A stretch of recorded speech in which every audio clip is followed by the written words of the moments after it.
Do you have any examples of individual success stories? Oh, I love talking about individual success stories because this is what sort of gets us up in the morning and gets us to come to work and stay late and do this work. Since I've been at Women's World Banking, I've been to the Dominican Republic, Jordan, and India. So I'm happy to give you a story from each of the three countries. The DR is a more established economy, if you will, and so the woman I met had already had successive loans that she had taken from our partner in the DR.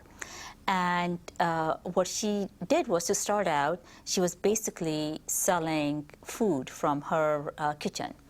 Making excess food and selling it to the factory workers.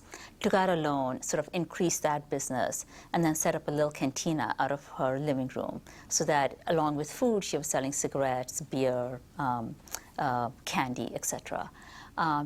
That business did well, took out another loan, and built a room on top of her house and started to rent it out. And so over 7 years, what she's been able to do is to completely build a new home for herself and rent out the old one.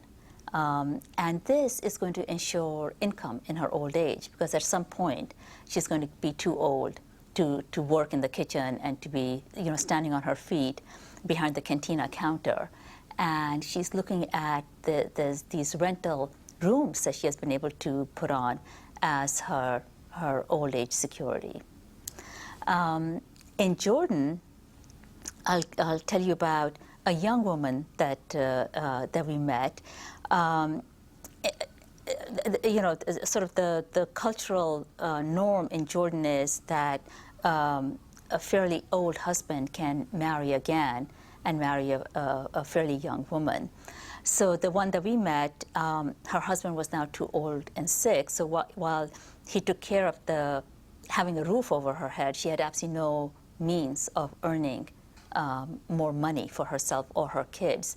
And at her socioeconomic level, it's not considered proper for a woman to go out and work.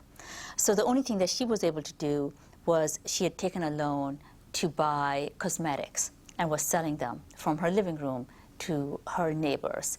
And this was considered to be an okay business for her because primarily she was dealing with other women. But it gave her that sort of extra money to use for herself. And then in India, where I was recently, in the city of Hyderabad, and Hyderabad is this up-and-coming city, it's gleaming. Indians themselves are thinking of it as the next cyber city. But across town, they have slums where even now, both men and women have not gone to school, they're not educated, and their only recourse is to work in the informal economy. So the family that we met, the husband was a vegetable seller, so he took his cart and went out into the more affluent neighborhoods. The son had dropped out of school to join his father to push a similar cart, and the mother had taken a loan to embroider saris.